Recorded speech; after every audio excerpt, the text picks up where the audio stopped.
So the planning and so on were was executed in circumstances where you have to question. If we were in government, I am sure the prime minister will be marching up and down Barbados protesting this. I mean, she had no basis upon which to criticize Carifesta 13. I recall she said when I raised the question of the expenditure, she made a point that nobody knew that Carifesta was happening in Barbados in 2013, which is a complete joke. We did an impact assessment, right, which was done by independent persons to assess Carifesta 13, and we know the value of Carifesta 13. We did a report, and the report was done within record time, sent to CARICOM. We had the CARICOM, Secretary General coming to Barbados and complimented Barbados on the execution of Carifesta 13. But we did Carifesta 13 within a situation where we had to watch our monies. The delegations were able to come to Bar, and I always distinguish that because Carifesta 13, right? At the beginning of Carifesta 13, we were impacted by a tropical storm. I don't know if you remember that. No, I A don't. I don't tropical remember. storm impacted Barbados. And I always say kudos to the technical team. They had to recalibrate a calendar of over 500 events at a very Wow. short time. It actually knocked out the schedule totally. And therefore, you remember we had to reschedule the opening ceremony. We had to Mm. reschedule the opening ceremony. I see Adrian Hayes is saying that he was home and had a fantastic time. So there was a lot of politics being injected into Carifesta 2017. And of course, the next year was elections, so I can understand the little panic coming from the Barbados Labour Party. But to be fair, we had a very successful Carifesta in 2017. It was prudently managed, and we had time to plan and to ensure that we don't end up in Russian stuff. We completed the refurbishment of the Queen's Park buildings, including the Daphne Joseph Hackett Theatre, in good time. We didn't have to rush. And if you remember, through the assistance of the People's Republic of China, we would have refurbished. We carried out a complete refurbishment of the Garfield Sobers gymnasium at about $19 million. But of course, that was a gift from the People's Republic of China. But we timed that redevelopment of the gymnasium, and we were able to complete those refurbishments in good time for Carifesta. And if you remember, many of the country dance nights were held there, Yes, that's true. I were went. held up there, and pristine environment. So we were creating, we made sure that the money was spent on existing facilities. And in our schools, for example, we hired a company out of the UK to totally outfit all the drapery in the school halls. We expanded the stage at Commermere. We did expansion at Leicester Vaughan. We did work at Community College. We felt that we should spend money at these existing facilities that would then be long lasting and bring long lasting benefit to the school children who we want to get interested in the creative arts. We place tremendous um, attention on film and so on, and those areas that can help to grow the Barbados economy. So that's why I'm very defensive of Carifesta 17, but I will continue to scrutinize what has happened to Carifesta 15 because it has been done by a government that was hugely critical, wrongfully so, of Carifesta in 2017. And you would think that with that kind of criticism, you will have an execution of a festival that are in keeping with the financial rules of Barbados. That even before, because I came to the country in 2017 and told the country how much Carifesta will cost, our budget. you And told this government, you told the budget. Yeah. yeah, of course, we are yet to be told. In other words, we are being told, look, whatever Carifesta costs, it is really none of your business because we ain't telling one nothing. And they think that's the bottom line of it.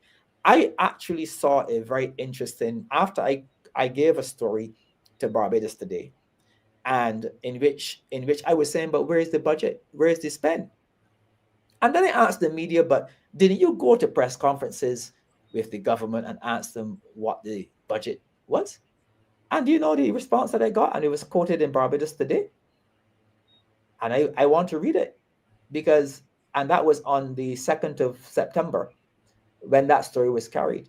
And it says this, it's in the print. It says, when Barbados Today sought details about the costs of the Carifesta Grand Market, the Barbados Tourism Investment Inc. directed inquiries to the local organizing committee, and calls to the festival director, who is the chief executive officer of the National Culture Foundation, Carol Roberts, went unanswered. Throughout the planning and staging of the event, neither Roberts nor ministerial officials gave the media any answers to questions about the festival's price tag. End of quote. And that can be seen in the Barbados Today edition of the 2nd of September. Now, when you read that, where journalists whose responsibility is to go to press conferences and question people, and they ask questions and they get no answers. Now, I can tell you that at no press conference I ever held were any questions raised by journalists unanswered. Because when you are a minister of government, you are not managing your own domestic budget. You are managing a national budget where there are rules and regulations, and you are duty bound to answer questions. So rather than say, for example, that people still being paid, and it will be, because the prime minister said it will be irresponsible to say how much Carifesta costs. And I'm challenging the prime minister to reflect on that, because that does not make any sense whatsoever within the context of what are the prudent financial rules that this government have set. That does not make, and it has to be deemed to be unacceptable. You can't do that. And that does not mean that we don't love Carifesta. I would tell you that Carifesta, properly planned and engineered and structured, can be of enormous benefit to the region. And it Yeah. has been in the past, and I have no doubt that it will be in the future. But when a government, a host country, determines that it will host Carifesta, it is saying to the CARICOM Secretariat that it has the wherewithal, it has budgeted the monies, the monies have been approved through the parliament and so on, and that therefore that's what they would do. But don't forget, this is a race for PR management. If you can manage the cameras, if you can manage because Barbadians who are being invited to free events, most people will go to the free event and then they come and say, Carifesta was really good. So you have the super concerts at which you open up the gates and say, everybody come, you don't got to pay nothing. But behind that, what is the cost? You have major artists who are coming into Barbados and who have to be paid. And I have no doubt that some of those people are within the group that the prime minister is saying people are still to be paid.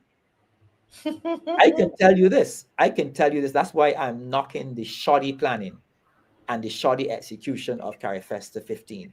Because I went to events. I remember going to at least one event and I saw a particular promoter. And the promoter that I saw, right?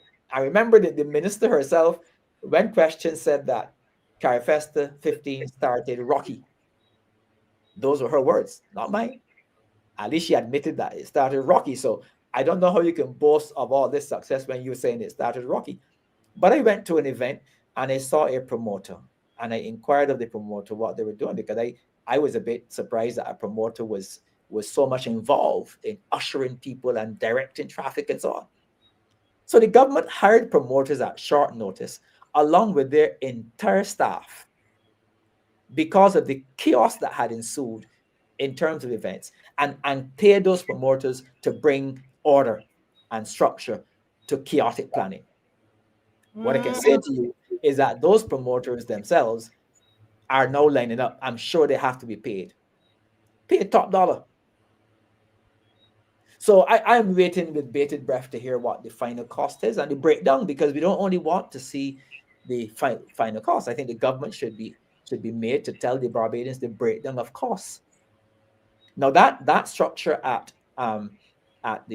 Waterford, the Grand Market, you had tons of trees that had to be cleared at short notice for that particular um, development, and you had Chinese, as I understand it, Chinese workers working overtime to rush something that you could somehow, if it looked pretty, it doesn't matter if the foundation is strong or not.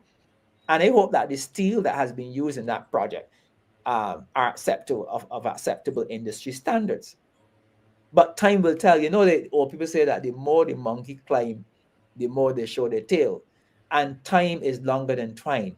Unfortunately, in analyzing the performance of this government, you have time because they have been in office now, I believe, for more than 7 years. And what they said early, because everything was then blamed on the Democratic Labour Party.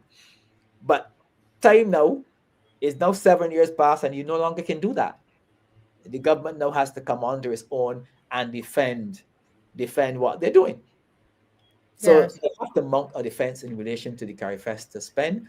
Um, I happen to know that there were serious flaws in the execution and planning, because I've done my homework and asked the right questions of people who were pulled from doing what they were doing.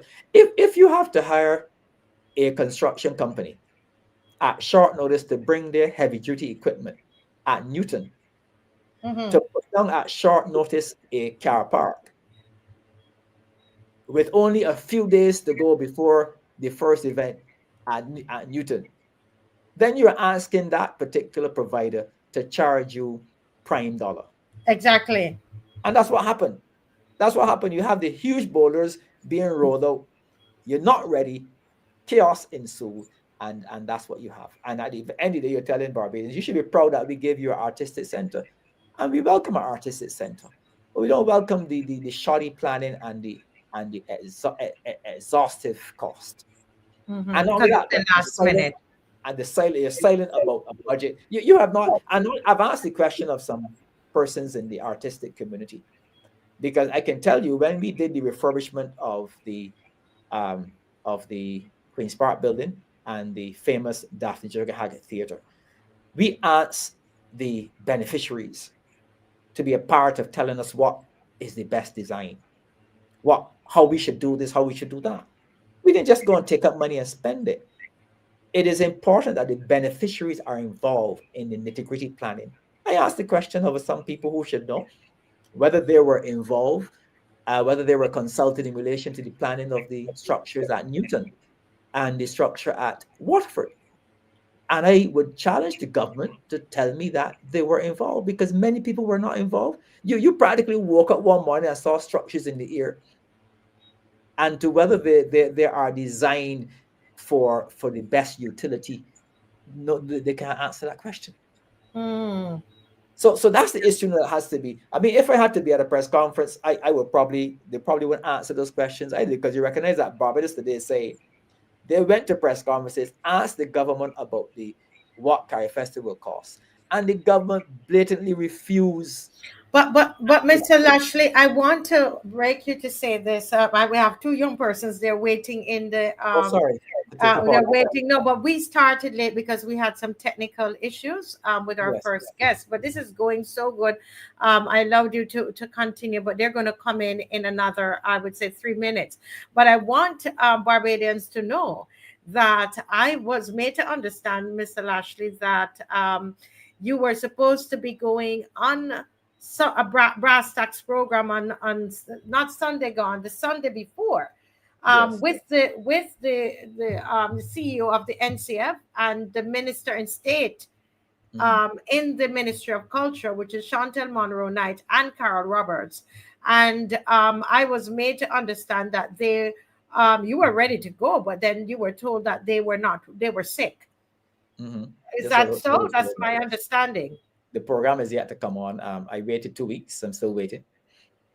And so they didn't come on the first week, and then I know that I checked with you, can you come on? You said, well, I have to do I'm going to do brass tacks on Sunday, and you were quite Right. excited about doing brass tacks I on was very Sunday. I was very But they happy to were, go on and have the discussion with the other side, but that discussion has not happened.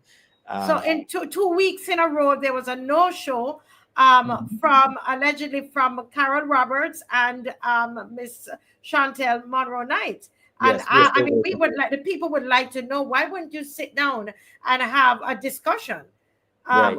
with Stephen Lashley? Why are you Yes. running? Are you running And from all of this scrutiny? and by the way, I hope that maybe in the future it will happen, but I can tell you this: if For example, I was asked a question about sharing my knowledge about the planning of Carifesta. I would have given it freely, because the nature of Carifesta and my involvement as a minister, I feel very strongly about transfer of information between the administrations. In fact, I've said that there ought to be a period between the change of a government where Mhm. ministers who are no longer going to be in government must mandatorily sit down with those who are coming in and hand over report, because Yes. this is the public funds that are at stake. But what happens in Barbados is that, one government, you have election and people say, well, we get rid of all, but there's no proper transition of administration where briefs are prepared for your incoming counterpart, and that brief is presented mandatorily. For example, the outgoing prime minister ought to be able to give a mandatory brief to the incoming prime minister. The outgoing minister of culture ought to be able to give a mandatory brief in well structured according to law to the incoming minister. In other words, and that does not happen in Barbados. I wish it was. It would happen. I did say to the Constitutional Review Commission that that should be a constitutional provision Mhm. established by law. That there's and because of lack of proper transitional arrangements, huge amounts of money are wasted, because one minister comes in, there's no brief. It's almost like you enter a company and you're the CEO and you do not get a brief from the board of directors. You're going to make some blunders. You're going to do some if and buts. And the persons who are going to have to take up that are the taxpayers of Barbados. So this reduction in the debt to GDP ratio that you're talking about is not likely to be moving too fast if you're going to have this ups and downs in terms of, just unaccountable spending. Yeah, I think the impact is not one that can be easily surmised in terms of what it would be. Is like it is possible and likely that there could be a multiplicity of impacts. I believe when the whole concept of the free movement within the free market the was actually talked about, it was Mhm. envisaged that it would be a managed system. That is why we started with certain categories of workers being allowed to move freely Mhm. across the region. And there were very specific categories, and that was based on, I believe, an analysis in terms of impact. Now, what is missing from the analysis is what further work was done by the government to set the basis Mhm. for a opening up totally, and whether or not they caucus the views of Barbadians to then determine whether persons were aware of impacts and that kind of thing. So it is almost like and I think most people understand um, that everybody in the region are our CARICOM neighbors and so on. But in a situation where you only have a partial opening up of the Caribbean, for example, the Mhm. countries, as I understand it, St. Vincent, Belize, um, there are four countries, I believe, that have Yes. opened totally. And those that are not involved, Trinidad and Tobago, Jamaica, two of the largest economies in the region, that to me can easily move in that direction without too much impact because of the vastness of their economies, that they're out of the picture. I am saying that there is missing information. And I believe what is creating concern is that that analysis has not been properly explained to Barbadians so that they can understand and be a part of the dialogue. Now, Mhm. I also feel that before a total opening up of Barbados, that there ought to have been some very visible consultations with Barbadians. And not only that, but the public education is critical. For example, do Barbadians know what is going to be the impact on our public health system? Because of course, when you are opening up the country, you're saying to persons you will have all the benefits of citizenship. You'll be able to access the education system, send your children to school, live here as though you've lived in your own country, and Yeah. don't forget it is being reciprocated. So Barbadians can go to um, Belize, they can go to wherever they want to. Mm-hmm. And I think this is where the Minister of Home Affairs got himself in some hot water with the university students, because his disclosure or invitation to young people to go to other countries was, I think, the way in which it was done sent the wrong signal. Because at the end of the day, you have to ask the question whether Barbadian young people want to go to work in Belize. Do they want to go to Mm. live and work in St. Vincent? Do they want to do this? And I think that a government that, notwithstanding the overall intentions and commitments to CARICOM, that the government that is elected by people ought to be very sure-footed as to where its citizens stand before big decisions like this are made. And I'm just thinking, I'm wondering, because I'm not getting the feel that that very wide scale consultation was done. If it was done, then young students at university would not be asking the kind of questions that they ask. Yeah. So I'm seeing multiple impacts. I believe in um, the integration movement of CARICOM, but I believe that what's missing is public education, public consultation, and for persons to get to a point of comfort. Mm-hmm. Because you have to ask the question, should the government, by consultation and public education, bring Barbadians to a point of comfort before it open up the borders? Now Yeah. that seems like feasible to me, because I think if you are accountable to the people, that's what you do, right? Mr. I Lashley. I think, because you see what is happening is that I think people have fears where there's lack of information as well, Mm. and lack of the not knowing what will happen, and so on. I'm just saying that while I am a regionalist and while I understand the concept of free movement, it is that kind of decision that I would want to walk with the people on. It is not the kind of decision I would want to take just like that. There's a Mm. host of information that need to be shared. Our young people, for example, need to know what is the opportunities in other countries, perhaps the same statistics that you're talking about in terms of the movement of persons across the region. Examining that and throwing it out to people so that they can only understand, has this done us well? Has it, is it a threat to us, or what? What is it like to live in Guyana? What is the environment there? What opportunities there are for me to, all these things I think should have been extrapolated. And therefore the kind of dialogue that we are having now ought to have taken place before. It's almost like, again, you're putting the cart before the horse.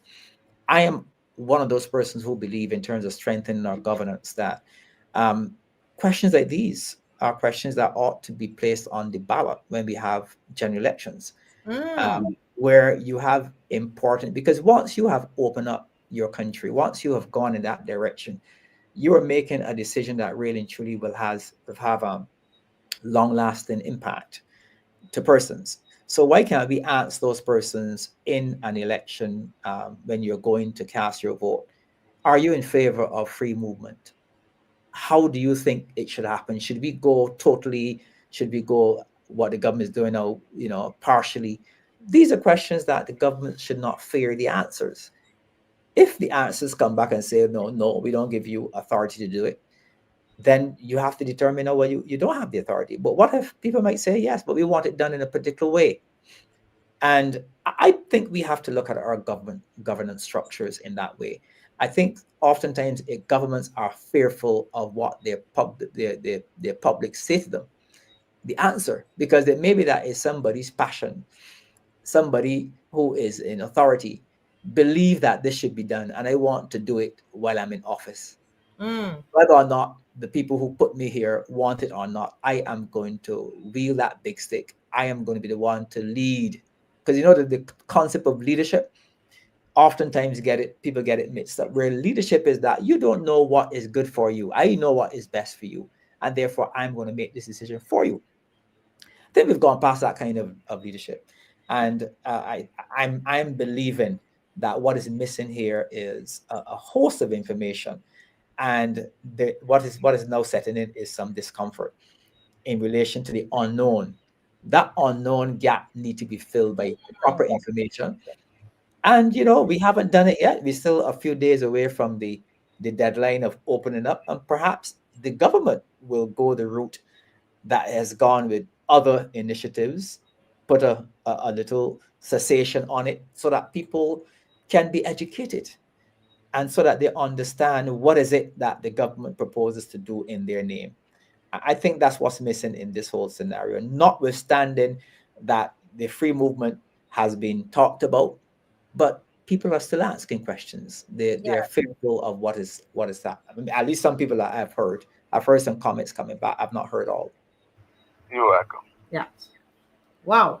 Go ahead, Mr. Lashley, because No, you I were. was I was going to make the point that, I mean, we had the example of what happened in England when there was a movement of England joining the European Commission.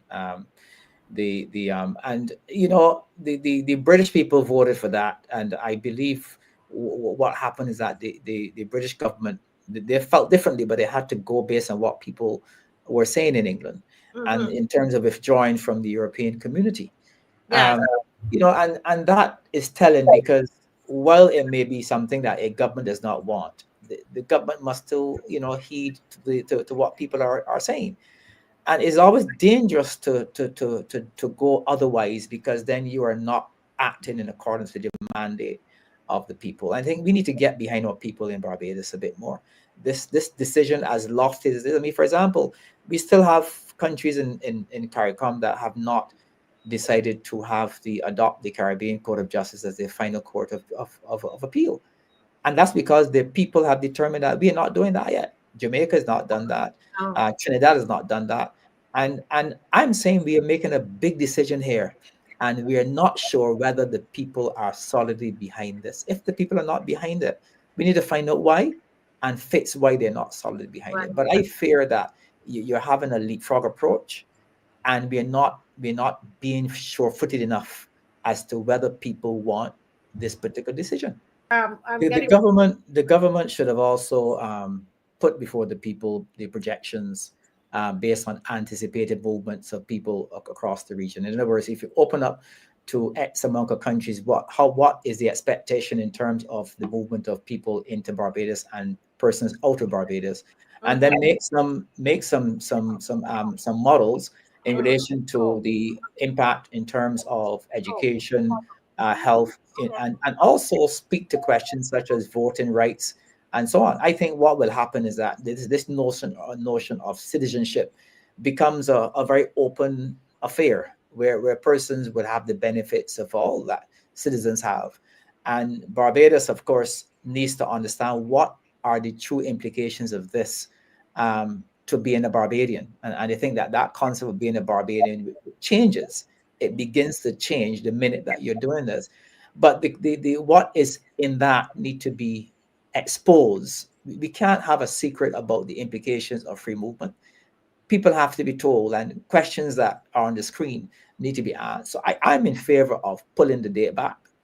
I believe that it's better to move based on information and education, as opposed to moving into the dark when some people are not there yet. That's my view.